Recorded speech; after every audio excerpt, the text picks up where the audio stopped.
Because one of my big campaign things today is fighting wheelchair shame. And I say that because I came here 5 foot on path, walked around many blocks, and for the last maybe 6 years, this is a homemade wheelchair by a gentleman who was taking care of his 90-year-old Alzheimer's-stricken mother. And I have helped people try to, Don Teal, first gay historian, wrote an unreadable book in 1972. And I said, he wanted to go down to the river. I bought a wheelchair with Salvation Army for $25. And I said, I'm not really into the fascist. And I said to him, you know, I told him I got him out of the nursing home. He was supposed to get care under his policy 3 times a week. Once it took for one woman to come for one day, and she said, the place was filthy and stunk of urine. It did not stink of urine. So for 2 years, I had to go over and hold him up in the shower, take a shower together naked so he could bathe. And I said, I have a wheelchair that I bought for you, Don. And he said, I can walk. And it was a full 25 feet up and down the hall. So maybe 2 weeks later, he said, I want to go down to the river and sit on the bench. He went to the first front of the door, walked maybe 30 feet out the door, turned around and came back. And do you know, for 2 years, that man laid in that apartment, prisoner of his own vanity, because he did not want to be seen being pushed in a wheelchair on the sidewalks of 72nd Street, in the parks, or down to the Hudson River. And I have a sign to go in this wheelchair today. It says, fight wheelchair shame.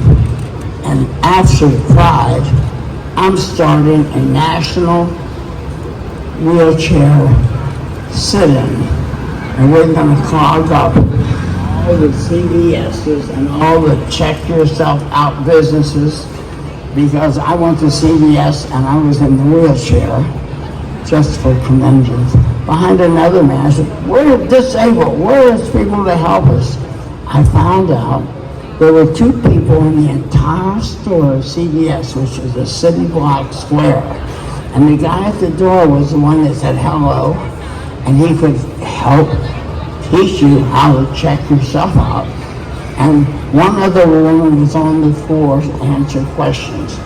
So I say, every time that you participate, this is an issue, this is an issue for American young people, for American limited ability people, because every time that you check yourself out, you are destroying the opportunity of some young people, between semesters, or some poor person who's part-time work, to have a minimum wage job and an introduction to the force. Now I forget what I was supposed to say. I'll give you the quick history. I think he gave it to you. And the first one to challenge radio to get the license that FCC said homosexuality is legitimate subject for broadcast. I gave ourselves a voice when it came to TV. I was the one to go on TV where they called them live questions. Like, I have an uncle or a brother or somebody who's gay in the family, and I'm worried about him, molesting my child. And I told her I thought it was very unlikely to begin with, but if she wants to be 1,000% pure, just tell her whatever relative. Look, I know you can, I know you can trust I can trust you with my children. And it was not easy answering those kinds of questions. But then I left the movement to become an activist for women's rights. I sat in for civil rights the same year as joined managing in 1962.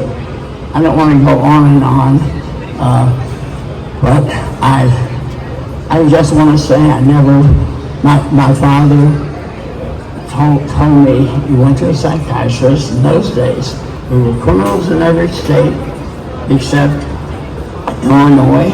We were diagnostically a category of mental illness in the American Psychiatric Association, and we were just generally considered perverts. And I can't believe, bit by bit, we got people to realize their own worth, and the movement that Harry Hay commenced in 1950, and 200 or 300 people built for the next 19 years before Stonewall finally bloomed and blossomed. And I was so happy to be there in the first Pride March in 1970. Thank you.